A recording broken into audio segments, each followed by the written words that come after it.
Hey everyone, thanks for coming to the talk.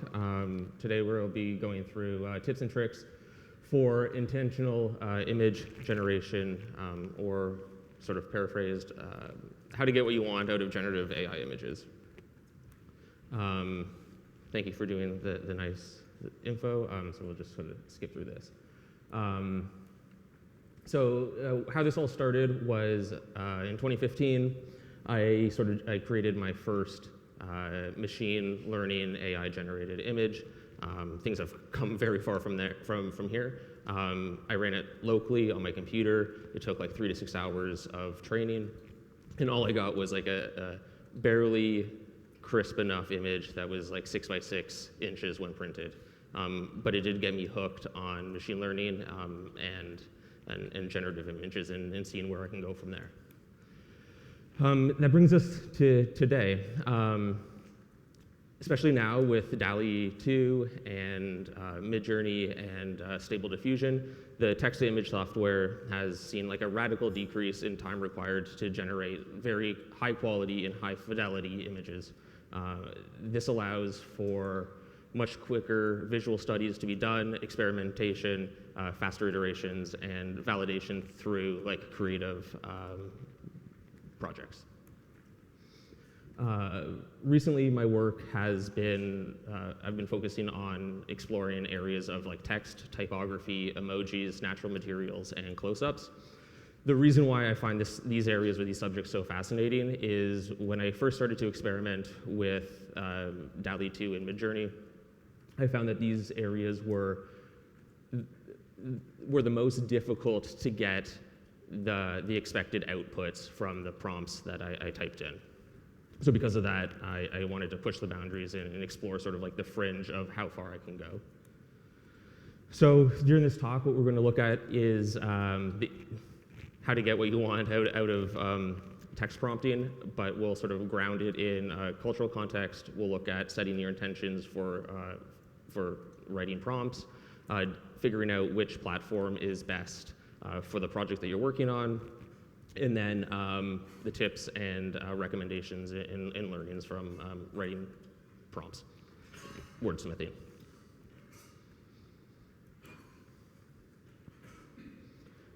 All right, so I think to ground all of this and like why we're talking about text to image, it's important to think about that within the last few months, DALL-E and Midjourney and Stable Diffusion has like really grabbed the attention of the much larger general public, and it's really like ingrained itself into popular culture.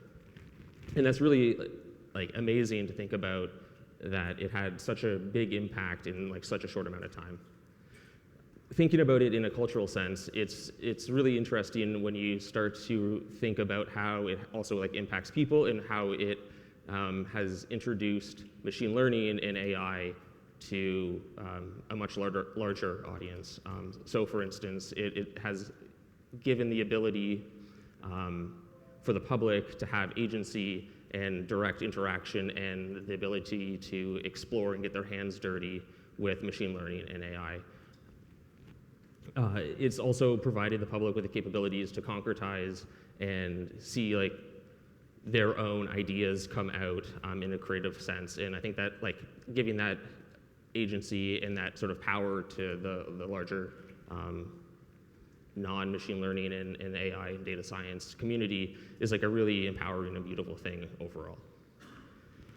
The other thing within the last couple of months that I think it's fair to say that we've started to see businesses adopt and add support for text-to-image technologies. That's pretty cool, I think, anyway. And then because of this, it's really sort of fostering and encouraging a mindset of innovation through experimentation. So overall, really exciting time to sort of like witness such like a turnover of technology and way of thinking and creating assets. So thinking and considering sort of like prompting and getting what you want out of it rather than just like straight up exploration. One thing to consider is figuring out what your intentions are. So whether those intentions have like a creative basis thinking about visually, and if you want sort of like those images to be experienced like collaboratively as well, or if you're working with other people. So to help with this, I found sort of asking yourself these questions to be really helpful. First off, like if you're just playing around and exploring, that's fun, but maybe that's your intention, so some things here might not apply. The other thing that's important to kind of consider when setting intentions is what's the output and what's the use of the image and the creative work that you're producing. So are you going to be using the images for digital art? Is it going to be printed? Are you going to use it for stock photography or accompanying other mediums like written word or articles? Are they going to be used as concept images or storyboards within a creative field? Is it going to be used for visual communication or storytelling, or on and on and on? So figuring out like how you're going to use it is really important. The other thing that you want to consider is what are the image requirements that you need for whatever the output is. That's going to influence what platform you're going to choose. But things to think about is size, dimension, and resolution of the image, because all of that varies depending on if it's going to be printed or intended for use on a digital platform. And then also think about, it doesn't matter to you if the images do skew a little bit more realist or conceptual and abstract. So to kind of like help give like real world examples of how this is applicable in setting intentions for myself with some of my practice, I've started using Midjourney for creating backgrounds for proposals for public art and installation renders. This is a submission that I did recently, and it saved, by using Midjourney and prompting and using this technology, it saved me probably a full day of driving up north to where to the site of where the proposal that I was submitting was. So I was able to prompt out a scene that very closely mimicked what would have where the artwork was proposed for, without me having to drive up north for a few hours and so on. So thinking out of the box when you're thinking about intention, it's worthwhile sort of thinking about opportunities other than just like creating images, but seeing where in your day-to-day life you can improve or change existing workflows and processes, and think about intention that way too. Another example is friends of mine who are creative directors in advertising. While working on campaigns, they've started to use Stable Diffusion and Midjourney to help ideate and express complex like emotions and feelings between the two of them. They were explaining to me that before they would have to sort of describe all these like relatively complex like emotional states, lighting, views, everything that would kind of go into a prompt to each other and hope that one another understands or on the same page to continue forward with that campaign. But what they've started by using sort of text-to-image technology, they've clarified and they've sort of like concretized like ideas and concepts very quickly and very early, so both of them are on the same page, and they're able to iterate and move forward knowing that they both understand what the larger idea is. Also, through sort of background, like creating background images and stuff for my like art proposals, I've collected and sort of acquired a large number of sort of like empty white-walled galleries, loft spaces, warehouses, and stuff. So I cleaned those up and submitted those to Shutterstock because like I wanted to see what happens. I thought other people could find it useful, and sort of like waited to see what would happen. Lo and behold, all of them were declined. But I got like all your images that you submitted were declined, and like 2 days later, I saw this on TechCrunch, and Shutterstock partnered with OpenAI and DALL-E 2. So I think like it helped me validate like being rejected, but it also really kind of demonstrated the impact and the disruption of industries that this technology is having on, like, in a real world example, not just like creating images for fun. So I challenge you as well to think about what tasks and what you do on a regular basis, whether personally or professionally, where images do play a part, and is there a way that you could like adjust or adapt and potentially improve your workflows and your processes using this technology by creating prompts and intention with the technology. So going on to platforms, we're going to specifically talk about DALL-E 2, Stable Diffusion, and Midjourney. Those are the two that I've sort of spent the most time in. There's a much larger ecosystem with Google Colab, Meta AI, Google Imagen, and so on, but we're going to focus on the top three. Now that we have our intention sort of set and we know what we're going for and like why we're creating images, we're going to sort of like pick out what platform is going to be best for the project. So when deciding on that, a couple questions to ask yourself are, is the output going to be used commercially? That could influence which platform you use, depending on royalties and rights. Does your project need to interface with any other systems and APIs? Do you need to easily access those files later? And does it matter if those files are self-hosted or if they can be hosted on another platform? The other thing to think about is it important for the project or what you're creating to sort of be in a group and be in a community for sharing and sort of expressing in collaboration? That will impact, and then as I mentioned before, deciding if skewing of the images for realism or abstract and conceptualism matters. And then also the size and the dimensions and the resolution too. All of that matters, and it's important to figure out what you want beforehand when deciding on a platform, because each one sort of gets bucketed into, it helps you sort of like bucket and pick which platform. So with DALL-E 2, some things to think about and sort of be aware of at like a high level is images tend to look more realistic, less conceptual, really literal interpretation of NLP.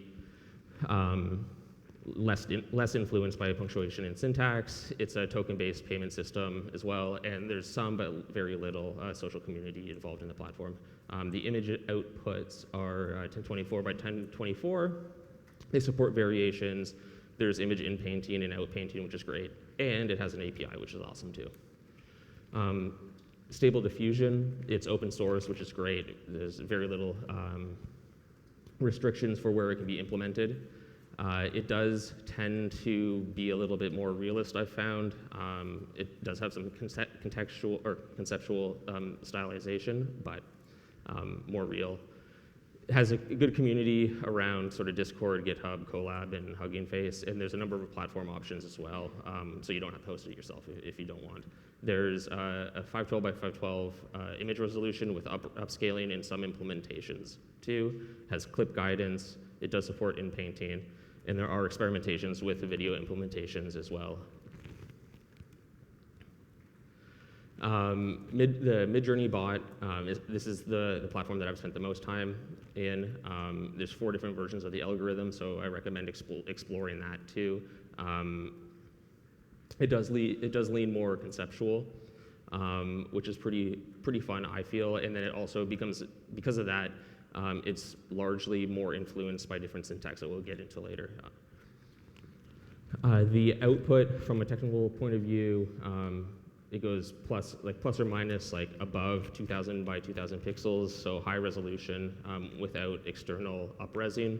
It supports image variations and clip guidance, as well as image prompt or multi-image prompts and multi-prompts and weights. And then it's very social, so you can collaborate and jam with other users on Discord. If you do need it private, you do have to pay like an extra fee for that.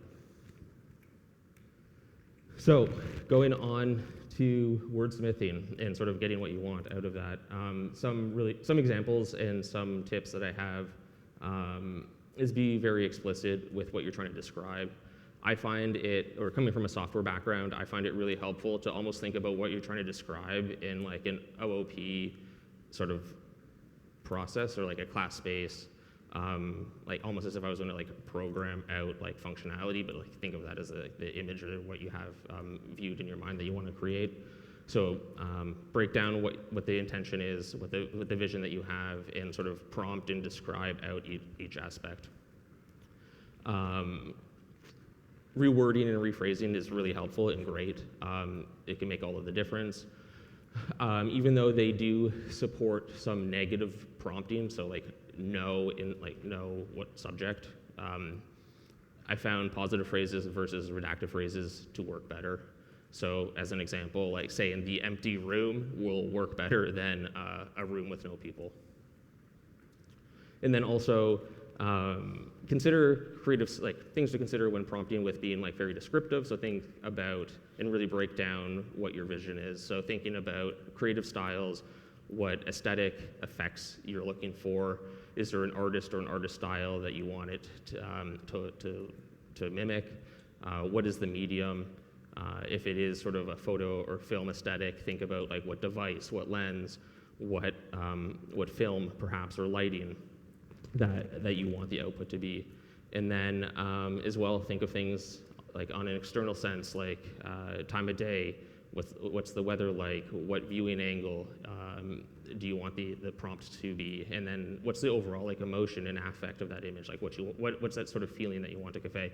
All of that is interpreted and understood with prompting. And then also the use of jargon is really helpful as well. It can also change and make like a bad output into a really good one. So think of, for me anyway, with like a new media and like interactive installation background, a lot of algorithms and equations that are used in that field are related to Perlin noise, and also has like concepts like flow fields and metaballs and plexus and particle systems and stuff. So by saying those specific terms, you tend to get also better results than trying to explain like what a particle system is in your prompt.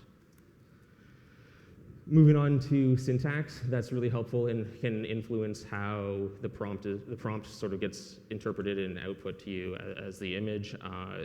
As we're talking about, breaking apart sections of the prompt can be done with using different types of punctuation. So commas and periods typically are interpreted and considered as like soft breaks. Double colon, at least in Midjourney, it's almost like a new paragraph. It signifies a multi-prompt.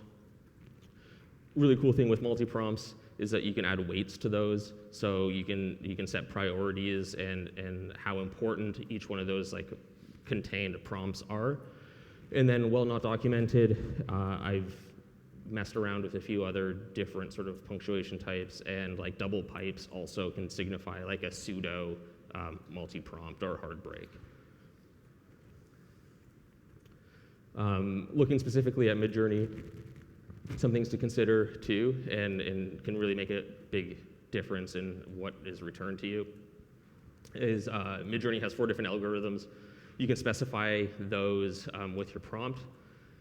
But what I've found is version 1 and version 2, they tend to lean towards a more sci-fi and like concept art aesthetic. Version 3 is pretty well-rounded. You get pretty like medium to high level of detail and accuracy, and there's a little bit more like conceptualism in that version 3. In version 4, I would say it's sort of the highest level of detail and the most accurate and realistic of what you're trying to prompt or get out of your prompts. But the one thing that I did find was a little weird with it is that if you're not too specific, you often end up like with portraits and faces coming back in your prompts, even if there's no reference to people at all. I think that's just sort of that's how the model was trained and everything. But no doubt, I'm sure there's going to be like a version 5 that will start to correct that. I also would recommend looking into the different parameters that you can be passed in with your prompts. So there's things like aspect ratio, image weight, how creative or abstract you want. Then there's also like data flags and style and quality flags that you can set with different parameters as well. And then if all else fails and you're not getting what you want, Midjourney you can upload an image that gets interpreted with or gets referenced with clip guidance, and then it uses that like as a basis of what the prompt should be. So we're talking about jargon and rephrasing. Here's like a really good example of this sort of like in action. This like on a very plain and simple sort of example, like this was like a tree in the shape of an S. And you're like, okay, cool, there's a kind of tree in the cutoff S.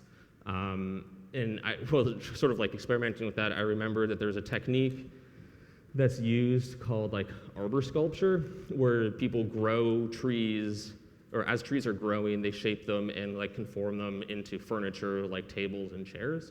So just by adding that like sort of like niche word and rephrasing the prompt slightly, you end up with something like much more real and closer to what I was looking for. So yeah, like a tree in the shape of an S as an example. As well, like I talked about before, text output is, I found like quite challenging to do, really fun to play around with and seeing what can be created. But we'll talk about some tips with that. But like as an example, here are some like prompts that I worked on to get text output.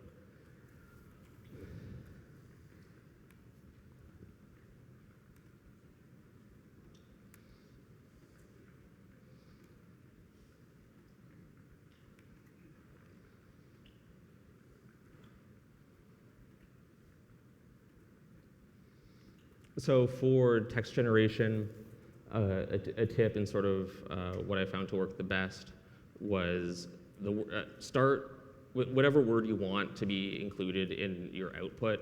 Start with that at the front of your prompt.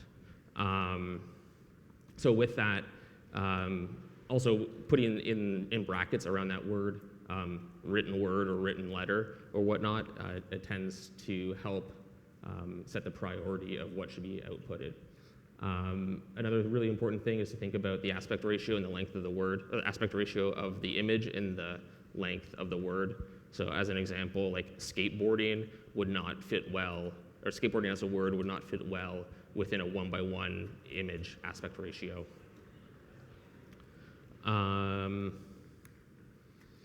Cool, so like the other things, like we're talking about images here, there's a lot of really interesting things like kind of pushing the boundaries even further, including text to video, text to animations I think are going to be coming, they're starting to kind of like be experimented in coming through. There's also some work with high fidelity text to 3D meshes and models, which is really cool because that starts to be able to be used as a workflow into mixed reality, AR, and fabrication like 3D printing. Some sort of examples that I've like played around with that. But yeah, if the main takeaways I hope that you sort of like caught on to during this presentation when crafting and wordsmithing prompts is like set intentions, pick the platform that you want to use based on what your intentions are, and then be descriptive, rephrase, and creatively use syntax, punctuation, and prompt weights. And then of course like experiment and have fun. I guess you can't click on those, so yeah. If you want sort of some of these references, come talk to me after. But yeah, if anyone has any questions, comments, or whatever, I think there's a little bit of time, a couple minutes. Or talk to me after as well.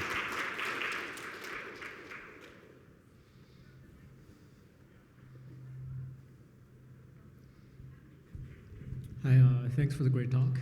I really enjoyed it. Thank you. Just wondering, now that machine learning is good enough to, solve almost with a human eye in terms of details, and also like the work involved in creating details is almost like zero for humans. What do you think remains for the value of artists and creativity ongoing? Sorry, I missed. What do you think the value of art remains as we incorporate more and more AI into sort of this creative process? Yes, very good question, and I think that there is a lot of sort of discussion and talk about that. My point of view is I consider it as like a tool. There's also a lot of debate about ownership and where the data, the images come from to create these models. But in the terms of creativity, I think it's like another tool that people have at their disposal to use.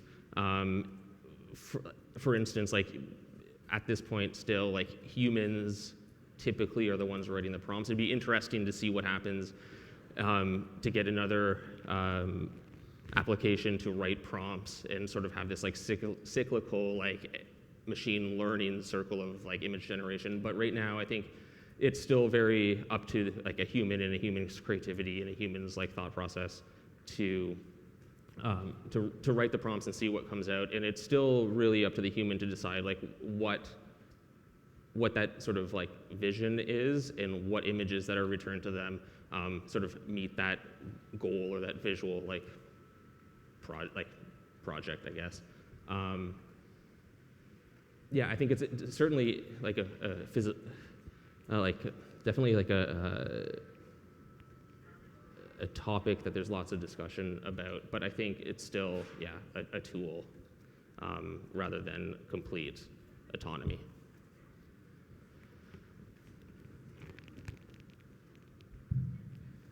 Hey, great talk. Thank you.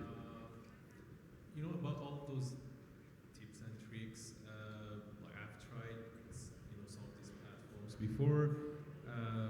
Like, do you have like a blog post or something we can refer to? Because I found that part the hardest. Like, no one really documented or talked about like, how to do it the best way to generate a good image. The output of like someone like me who's new compared to someone who worked with it for a couple of weeks or so, like they learn how to do it is very different. Like it's nowhere near to perfect if you don't know how to do it. I currently don't have a blog post. That is a great idea. I should probably write one. Yeah, I'll do that after this. Yeah, I'll send it to you.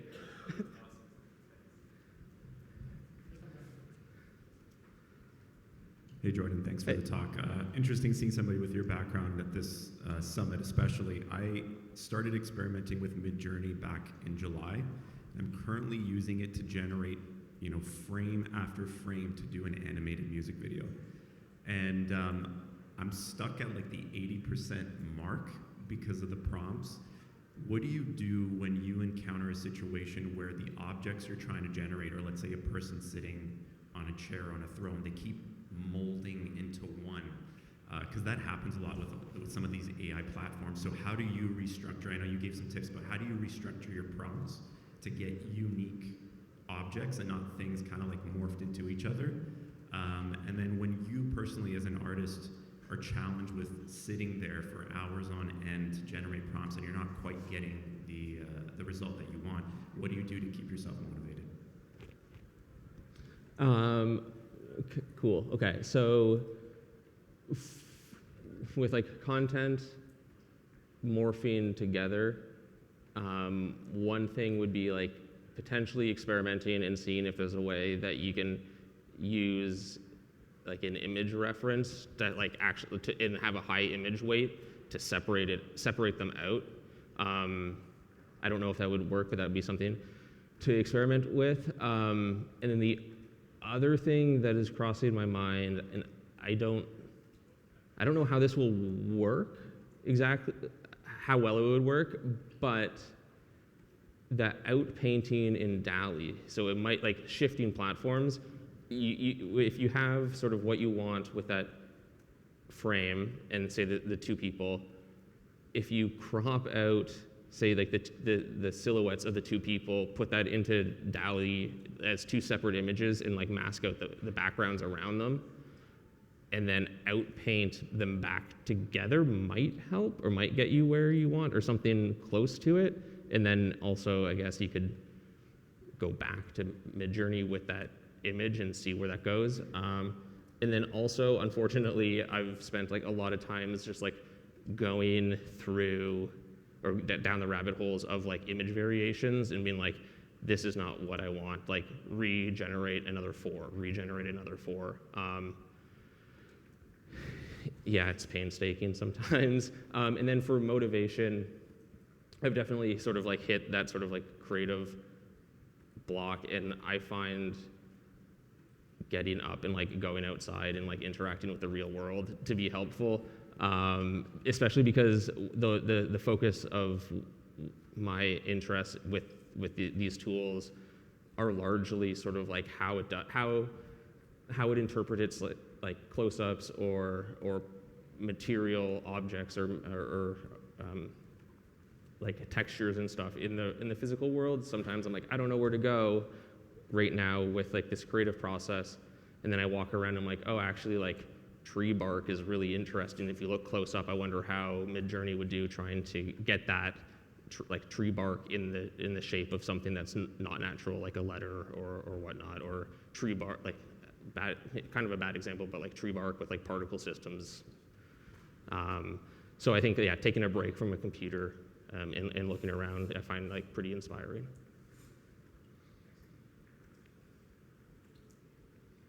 Of time, we have one last question. Jordan, thanks for the great talk. I had a question. It's regarding the text to 3D models that you displayed on the talk. So can you tell us more about like what kind of implementations we can use to perform text to 3D? Like, was it an end-to-end pipeline, or like did you do something else after the image was generated? Very good question. I think you're talking about this here. It's an experimentation that I did find by Simon Mang. It is called like Dreamfields 3D, and it does do the mesh generation. I put in, it was like the letter J is what I was going for, and the Dreamfields 3D, it is using Stable Diffusion and NERF. And from the output from this library, I did bring it into Blender, and I had to kind of clean up the mesh that it output into a state that could be uploaded into like a 3D printing program, so it wasn't overly complex, and then 3D print it. So there was a little bit of like manual labor involved, and it definitely was sort of utilizing some other work that's happening in the community. But I think where it's starting to go though is the pipeline could become much more efficient and go directly into like an Instagram filter or right into like a fabrication method.